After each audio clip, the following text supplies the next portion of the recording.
Oh, wait, you're listening? Okay. All right. Okay. All right. You're Listening to Radiolab.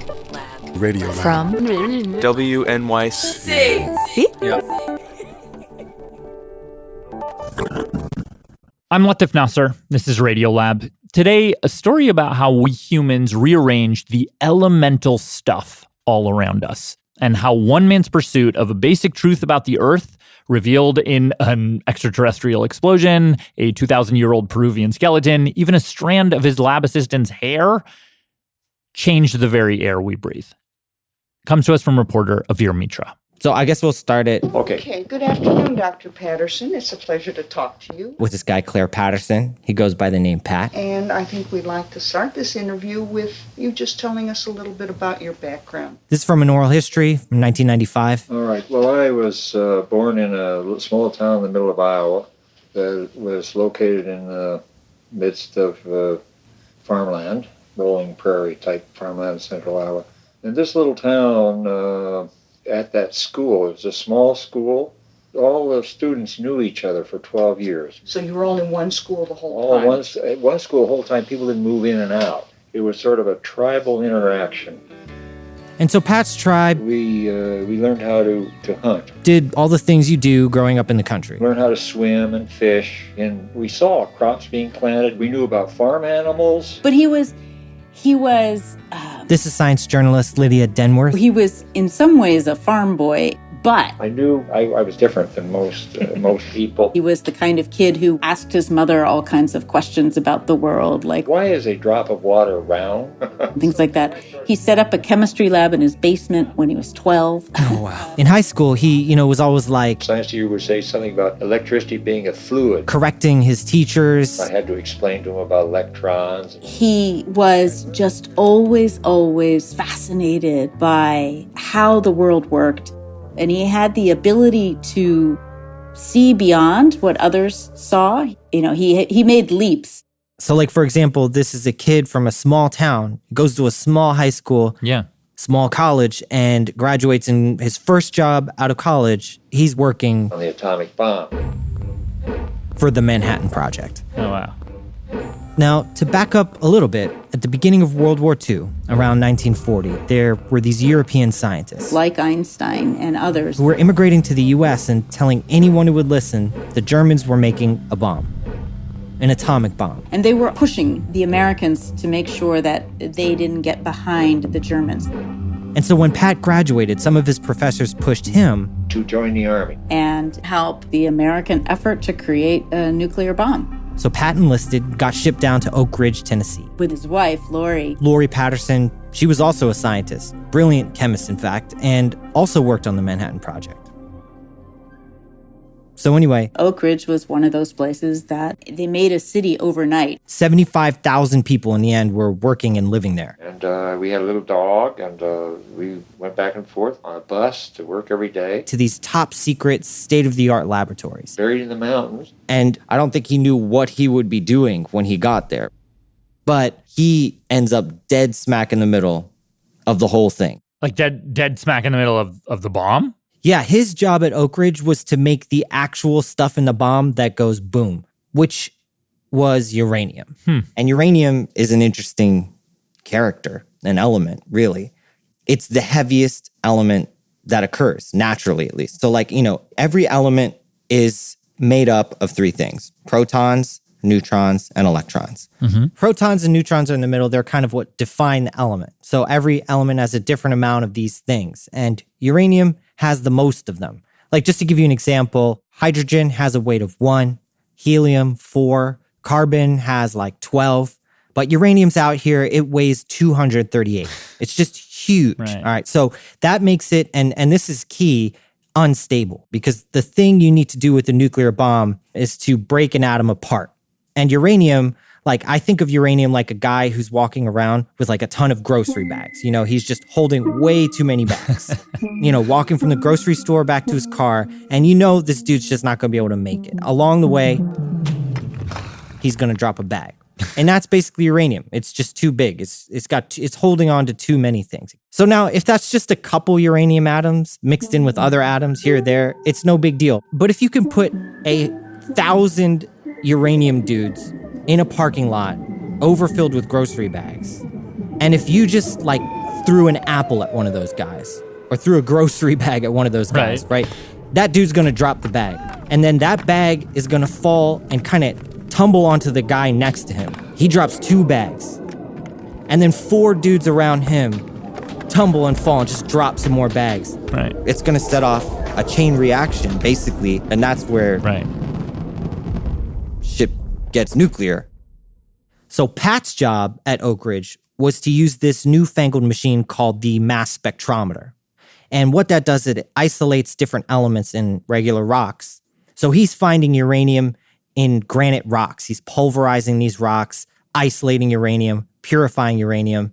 And he basically just spent 2 years doing this. And then, August 6, 1945. A short time ago, an American airplane dropped one bomb on Hiroshima and destroyed its usefulness to the enemy. The United States drops the U-bomb, the uranium bomb. With this bomb, we have now added a new and revolutionary increase in destruction, the like of which has never been seen on this earth. When the bomb exploded, temperatures on the ground reached over 7,000 degrees Fahrenheit. Tens of thousands of people were killed instantly.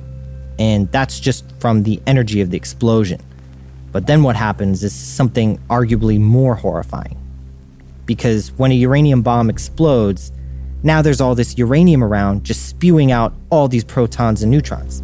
And even if you didn't get killed by the bomb, those protons and neutrons, they're going to go right into your body. Hospitals filled with patients who had not seemed sick before. At first, they were quarantined, considered victims of a mysterious infectious disease. And if there's enough of it around, it's literally going to tear your body apart from the inside. They were vomiting, bleeding from the gums, and purple spots appeared on their skin. Some could not be touched because their skin slipped off in huge, glove-like pieces. These people were special victims of the atomic bomb. And that's exactly what happened in Hiroshima. And then we dropped a second bomb on Nagasaki. During the war, developed these... Pat said, as this 22-year-old kid straight out of college, he never really fully understood the scope of what he was doing. And that these mentors of his... These professor mentors, they knew that they were working as engineers on a hideous weapon of warfare. And they conveyed to young people like me that this is the thing to do. This hideous crime we were committing was a necessary thing. After Japan surrenders, Pat and his wife were given these commemorative pins that said Manhattan Project, A-bomb. And according to his wife, they just threw them in the trash. So what is that? Is that regret or anger or shame or I think it was probably all of those things. I think he felt like this thing that had sort of inspired him and moved him and defined his life, which was basically just curiosity about the world, understanding things, had kind of been taken advantage of and sort of used to create this real horror. And so he just wanted to get away from all of that. I think he just wants to get back to doing science that's free of all of that. True science. It's just for an understanding for its own end. Yes. But that's not quite how it worked out for him. So after the bomb project, Pat and his wife, Lori, moved back to Chicago. And he enrolls to get his chemistry PhD at the university there, the University of Chicago. Started taking courses. And one day this professor comes up to him. And he said, "Hey, Pat. Look, I'm trying to answer this question. How old is this rock that we're sitting on? How old is the Earth?" We didn't know that. No. Nobody knew the age of the Earth. People had been trying to guess at this for a long time. It started with somebody adding up all the ages of everybody in the Bible. Which got us to about 6,000 years old. It's not right. And then, people start finding dinosaur fossils and it's okay, well, I guess this has to be a little longer than that. But still, no one knew exactly how much longer. Anyway, so Pat's professor says to him, "This is perfect for you. It's pure chemistry. And you'll be famous because you measure the age of the Earth." And what did you say? I said, Good, I will do that. And then his professor said to him, It will be duck soup, Patterson. it's going to be duck soup, which I guess is a way of saying it's easy. That's my favorite Marx Brothers movie. Duck soup? Yeah. Anyway, okay, sorry, keep going. Okay, so Pat's got this job now, right? No making bombs. It's just this pure scientific question. But the crazy thing is, the key to answering this question is the same thing that caused all this horror in the atom bomb. Okay. So, Intrigued. So basically, uranium is sitting around in all these rocks on Earth doing its thing, right? Over time, it slowly drops a proton or neutron here or there. And since it's just mixed up in other rocks, it's not a huge deal. But while it's not really hurting anyone, it is doing something else. It's decaying. It's actually changing into a different atom, a different element. So over time, really, really slowly, as it spits out protons and neutrons, the uranium atom turns into like thorium, then turns into radon, and turns into bismuth. Ultimately, it turns into lead. And lead is stable. So it's just going to be lead forever, as far as we know. Mm-hmm. And the thing about this decay is that it happens at a very predictable rate. It's very, very slow, but scientists figured out that, like, say, if you start out with a rock that only had uranium when it was formed, now, if you look at the rock and you see, I don't know, a gram of lead, you know how long it took to make that lead. You could tell how long that rock's been around. Got it. That basically means that you have a super accurate clock hidden inside every rock. Clock rocks. Clock rocks. Got it. But the problem with rocks on Earth, when you try to date them, there's not good dates. No, I'm just kidding. Like, thing about rocks People look at you funny. Yeah.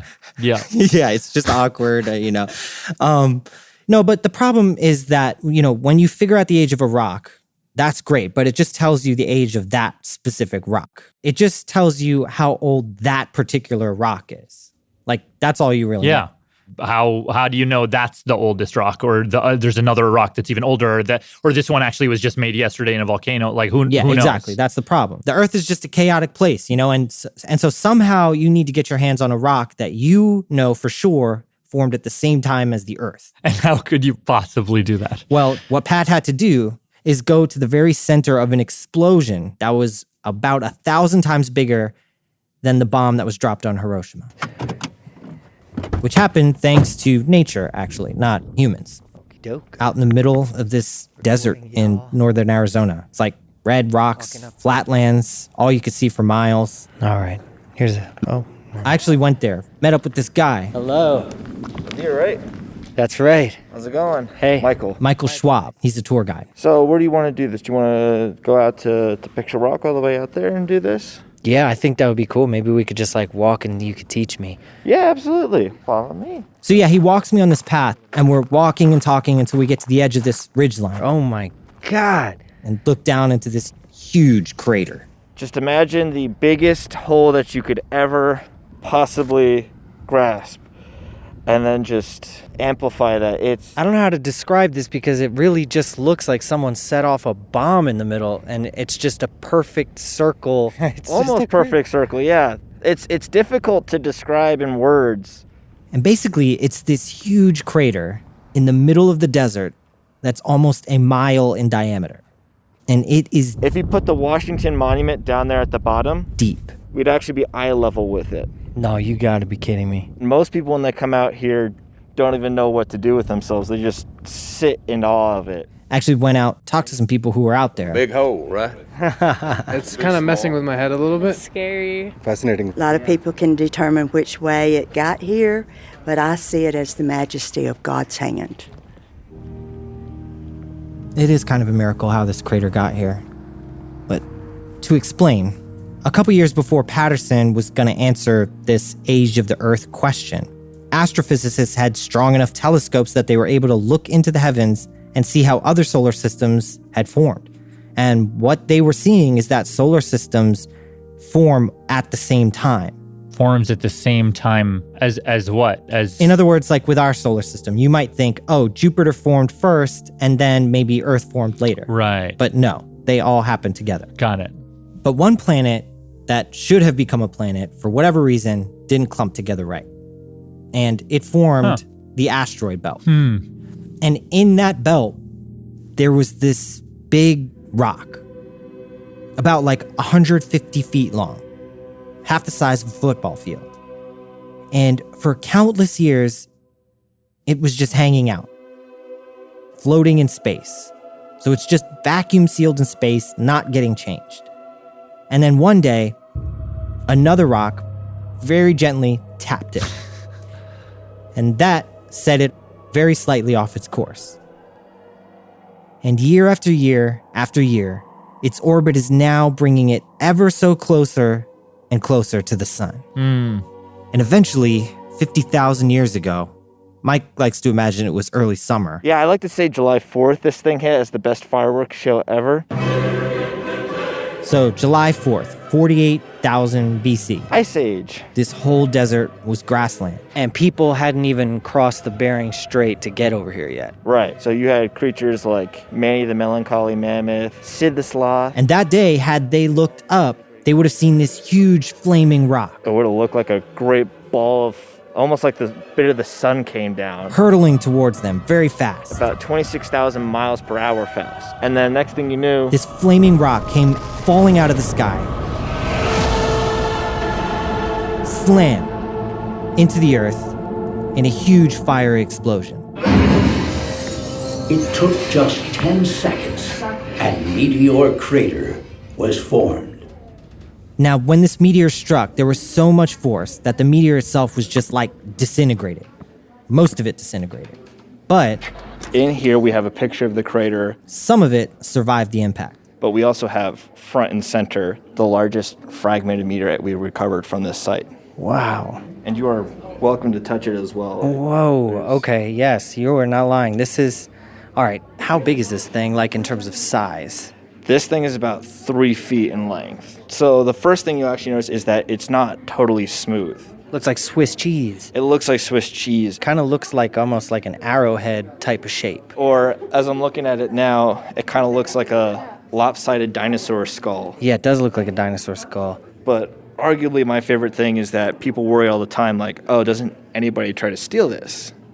Right. Because I'm considering it. If you try to pick it up and somehow you bring it back to your car, you can have it.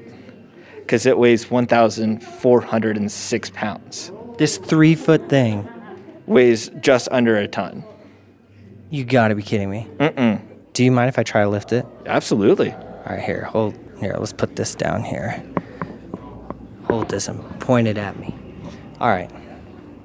Okay, I have been doing squats and deadlifts, so. Good luck. I just want to give you a heads up that I may be the one. Good luck. All right, so I'm just gonna put my arms around this thing. Okay.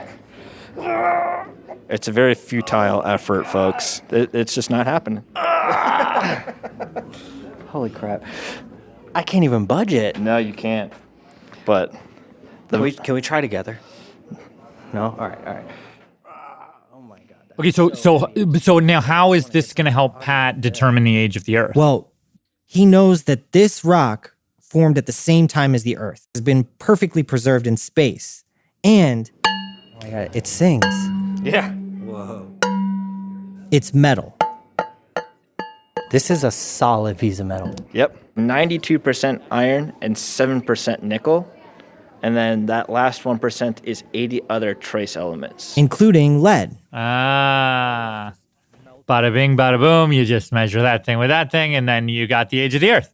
Kinda. I mean, like, look, these are tricky equations, tricky tools. It's not easy. So before you start measuring the meteorite, you want to he just kind of wants to go practice on regular rocks, like regular granite rocks. Just make sure that, his technique is down. Got it. Because you have to measure it so precisely. It's got to be so accurate. You really don't want to be making mistakes. So Pat takes a piece of granite and the machine spits out these results that are totally confusing. Like his numbers are way off. There's way too much lead in the rock. Yeah, there was lead there that didn't belong there. Like this rock would have been formed a gabillion years ago. And he's just saying, there's way too much lead, and he couldn't figure out why. But one day he's like, let me just run a blank sample. Something that chemists do when they want to just test their system is you just run it. Like instead of putting this piece of rock in here, let me just run a blank. And so when he did that, He still got like a whole lot of lead. So he's like, okay, my blanks are not blanks. So he knew that it was coming from the laboratory. This is a contamination issue. Right. Where did it come from? Okay. You go back and you track it down. I say, well, it must be that. So first he started with the glass speakers he was using. The vials are the first thing you're going to look at. So he tests the vials. And he goes, shit. Lead. These glass vials are made with lead. So let's get some new vials. Right. So gets new glass vials. Special order, never were made with lead. Runs the sample again. It's still off. Huh. And so then he's like, you know what? In this sample where I put the granite, I also put some water in. And he realizes actually the water is coming from lead pipes. And so he's like, oh crap, that's the problem. So he has to triple distill the water, boil it off, make sure he catches it in a vial that has no lead in it to make sure that his water doesn't have any contamination from the pipes it came through. So he runs the sample and it's a little better, but there's still lead there. So now he's like obsessed. And Patterson, he's working in this lab. And it was pretty grubby. He looks at the walls and he's like... There is peeling paint. So he tests the paint. It was in the paint. So they repaint the walls. But still... There was way too much lead. Then he looks at his desk where the mass spectrometer is sitting on, and he figures out every joint in the desk is soldered together with lead. Oh, man. So he needs a new desk, new chairs with no lead, and then he uses saran wrap to cover every desk and every chair and every object in the room. And still, too much lead. Wow. And so he thinks maybe there's some lead in the dust on the floors, so he starts mopping the floors. He gets the lead numbers to come down a little bit. And then one day, he notices a coworker's lipstick is messing up his samples. So he tests the makeup and he's like, okay, there's lead in there too. Wow. You can't wear makeup in this lab. And he starts to get the lead number lower and lower. But then one day he's working in the lab and a little piece of his hair falls onto the desk. And the lead numbers shoot up. He said, holy shit. Your hair. It's on him. Wow, he's the contamination himself. The lead from your hair will contaminate the whole damn laboratory, just from your hair. And so he shaves his head. But then one day he decides, okay, well, I'm just going to test my skin. And he ends up seeing that there's a bunch of lead in his skin. Oh, no. It's everywhere. There was lead in absolutely everything. And in the end, he made people, they had a little anteroom, and you literally had to strip down to your underwear and put on this Tyvek suit. Which gets washed in acid. And have little booties on and put plastic over their hair. He builds positive pressure air vents so the air is constantly blowing and pushing anything inside the lab outside the lab. So even if you walk in with a little microgram of lead, the air may push it out. He basically invents what we now call a clean lab.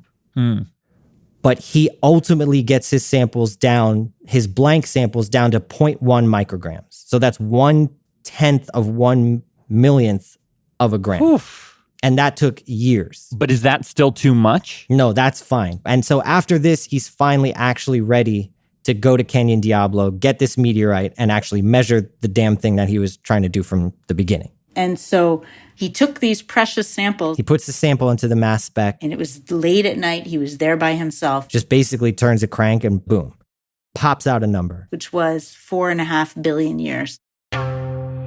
And is that like way big? That number is the age of the Earth.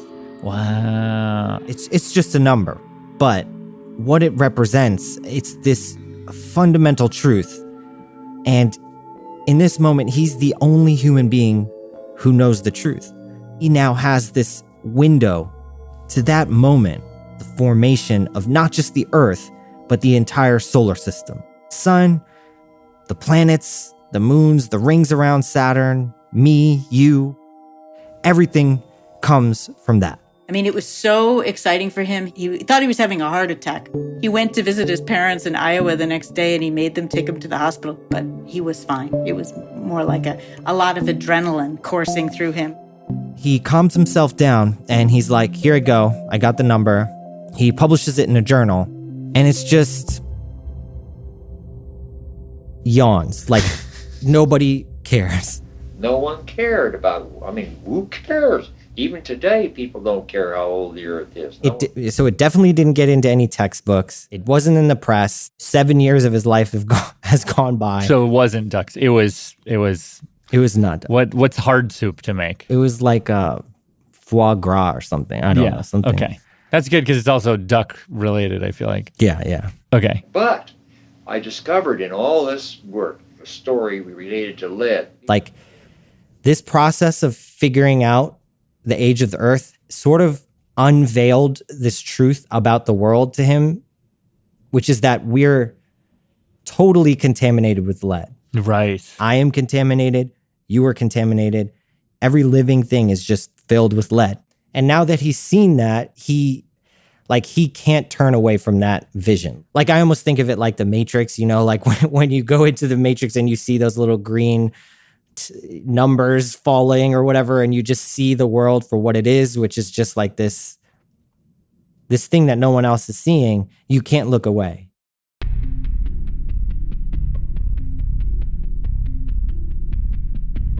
But what happens when no one believes what you're seeing? Back in a minute.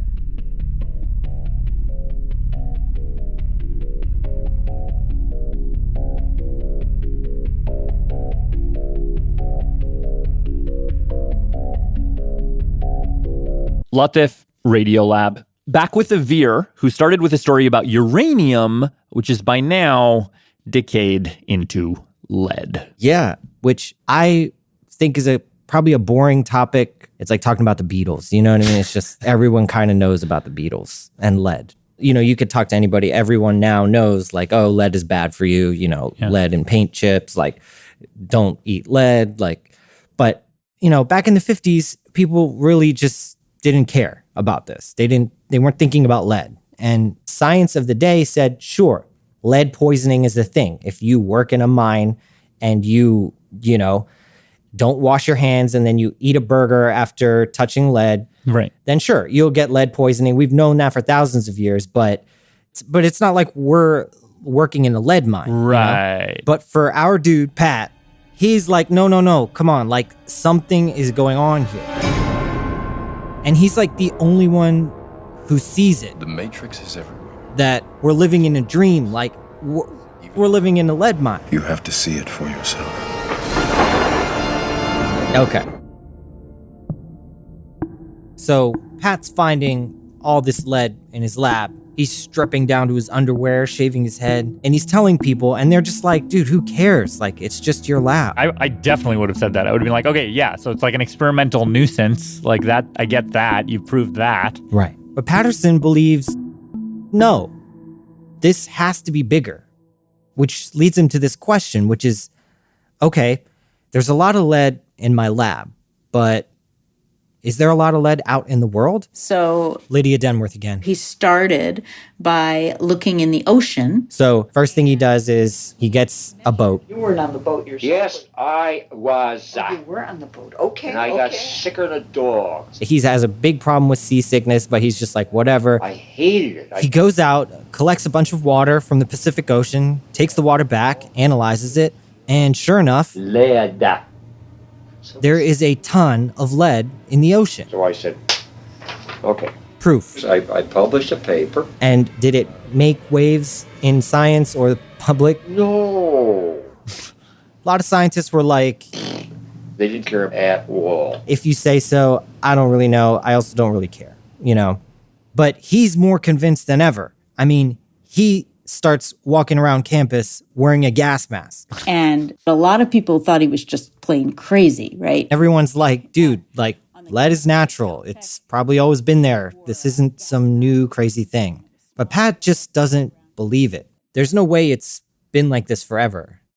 And then one day he gets into a conversation with a friend who gives him this idea. That the place to look to understand the amount of lead in the air in the past is the permafrost of the snow in like Greenland or Antarctica. Because snow in the polar regions, it comes out of the air. And lead, if it was in the air, and lead's in the snowflakes, it would come down out of the air and settle into the snow. And it would never leave because that snow and ice didn't melt. And then the next year, there's another snowfall. It doesn't melt. Then the year after that, there's another snowfall that doesn't melt. Next year you have another one. Next year you have another. And the snow starts to like layer on top of each other, almost like the rings of a tree. It's just preserved. Because it's permafrost. It's permanent frost. It's like it's permanently there, right? Yeah. Permafrost. So now it's 1964. He goes out to Greenland. And he took his 15-year-old son with him. I thought it was pretty cool. This is Pat's son. My name is the same as his, Claire Cameron Patterson III, actually. He goes by Cam. Always have. Basically, they fly out to Greenland to this military base called Camp Sentry. When you arrive there in a helicopter, you don't see anything except antennas and a few trailers and oil barrels. And snow. Snow that goes 3 miles deep. So Pat and Cam put on all this gear. Dressed up in plastic suits. Gloves. And went down into this tunnel. It went down into the ice. To go back in time. And they cut out like 4x4 chunks of ice from the wall. We had a melting trailer up on the surface. So they melt down this ice, ship it all the way back to the lab. And this is where Pat can really start to see the history of lead over time.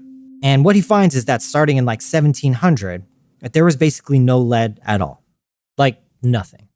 And then in like 1750, with the start of the Industrial Revolution, you see the lead levels start to go up and up and up and up. Until 1930, Wham. The lead levels skyrocket straight upward. And Patterson's like, well, what the hell happened in 1930? Well, the thing that changed was leaded gasoline. Suddenly, there was leaded gasoline in the air. So, long story short, in 1921, car makers were trying to figure out how to get rid of something called engine knock. Engine knock. Knock. So like, which is the pinging and bucking that engines do, and it slows down their efficiency. And so there were chemists trying all sorts of different things. And eventually they put a teaspoon of lead into some gasoline. And the engine knock stopped immediately. Instantly gone. And people loved it. People wanted it. By 1960, 90% of cars were using leaded gasoline. And Pat's sort of looking at his results from this permafrost, and he's like, holy smokes. This can't be good. Yeah. It's everywhere. And he wrote this paper that basically said that lead had contaminated everything in the earth, and that it's coming from leaded gasoline. And this time, when his paper goes out into the world, no one cared.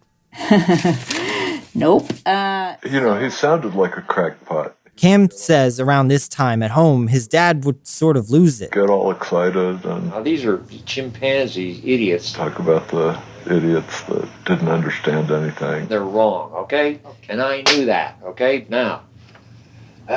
Because there were a lot of people being like, okay, sure, there's more lead in the air, but that doesn't mean there's more lead in us.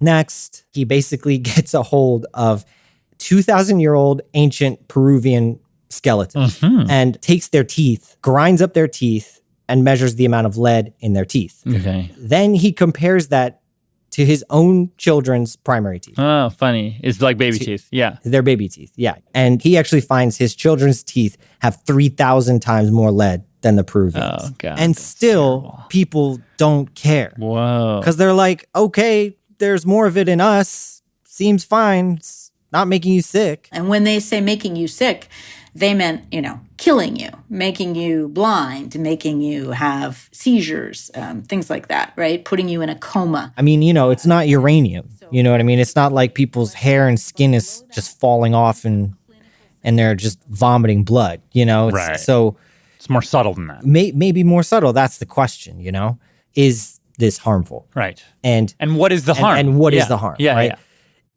But what I think is interesting is Pat doesn't try to answer that question. What was your motivation at this point? Were you thinking in an environmental sense? No, I was not. Science. I didn't care two hoots about verifying what the contamination was. I see. So you were not being driven by environmental concerns. I was not. To be clear, Pat was convinced that lead was harmful. He just wasn't interested in doing the research that showed exactly how or to what extent or how to fix it. But I had friends and colleagues who were concerned about the environment. They were concerned about people being hurt by all this. And Patterson would share his data with them. They come to my laboratory. He would show them his techniques, and a lot of these people would go on to use this stuff to show just how harmful lead was. It was crucial in getting lead out of food can solder, getting lead out of glazes and this sort of stuff. And while he knew that this was a good thing, to him it was like this slippery slope that led back into this messy world of human motivations, into policy and politics. And the thing is that Patterson was so difficult to work with that he often didn't get invited to be on the national committees that were deciding things. And one of the few times he did, he shows up in DC and they're talking about what should we make recommendations to reduce the level of acceptable lead in the environment to, and he just says it should be 0. That's the acceptable level. And so they do this without him. He refuses to sign the final report, and he writes at the bottom, Dr. Patterson does not wish to be associated with this report. He writes his own addendum. He just writes this line, the mining and smelting of lead within the human environment is actually a monumental crime committed by humanity against itself, period. And it's oozing lead all Regardless, the EPA did slowly start catching up to the science and banning lead from things. Actually, now they're getting lead out of paint. But to Pat, that wasn't the purpose of science, not like real science. For him, science was how it was when he was a kid, you know? Where science isn't about solving some problem. It's not, how can I solve this challenge, but why is that? Why is a drop of water spherical, you know? And now that Pat had been able to prove what the natural level of lead should be, he was really just left with this simple question. Why? Why? I mean, what led us to poison the Earth's biosphere with lead? He started looking at ice cores that went all the way back to 800 BC, and what he found was this wasn't the first time that this had even happened. You know, like Greeks, Romans, every empire has poisoned themselves with lead. That proves for 2,000 years we have been unable to understand the evil that we are doing to ourselves. And at this point, Patterson's question starts to shift. It becomes just a question of why are we this way? Okay, why do we think? How do we think? He actually starts writing a book, and it's this new concept of human consciousness all over the place. It's about within the brain, neural pathways, neuronal circuitry. It's about abstract rationalization, thinking, and response, problem solving, formulation of religious myths, human civilization, the nature of scientific thought. He worked on this idea for years and never really seemed to get anywhere, and it was tough on him. Cam said over time he noticed his dad grew angrier, more jaded, and talked less, spent less time with his kids. And on December 5th, 1995, he has an asthma attack in his office, and he dies. He was 73.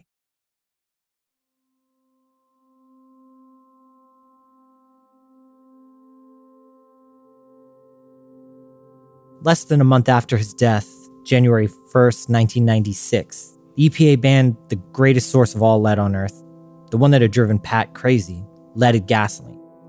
And obviously, lead is still with us today. Like, that's very clear. But in the years since Patterson's death, the amount of lead on the average freeway has decreased by 97%. And the average lead in people's blood in America has decreased by 94%. And lead experts say that all of that resulted in a 5-point increase in preschoolers' IQ. And just as a side note, the age of the Earth still stands at 4.5 billion years old, which is exactly as Patterson had calculated 70 years ago. But what really struck me when reporting this story is like how little recognition Claire Patterson got over the course of his life. But eventually some of his students banded together to nominate him for the Tyler Prize, which is an environmental award. It's kind of a big deal. And he actually won the award 8 months before his death. But by all accounts, including his own, he took no pride in it. I'm sorry to say, I don't want to. I have zero pride in any award. Okay. So I want to use the word pride. Can I use the word pleasure, gratification? Can we use any of these not words? gratification. Pleasure. We have to use pleasure. No, good heavens, look, I'm stupid, all right? I'm not some brilliant person or whatever. I'm a little child. I'm not smart. I mean, good scientists are they have the minds of children to see through all this facade of all this other stuff that they know is stupid nonsense. They don't know stuff. They just don't see it the way other people see it. Okay, so I'm not smart. So anyway, it's only circumstantial. It's not. That's why I don't feel any honor. I'm not to be. It's not there. Not qualified to be honored. I mean, I'm just simply. It's accidental.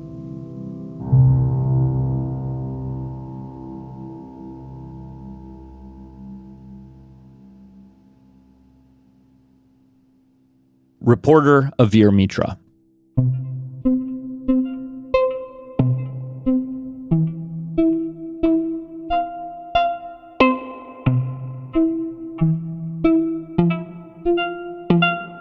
This episode was produced over millions of years by Matt Kielty, along with Becca Bressler, Rachel Cusick, and Maria Paz Gutierrez.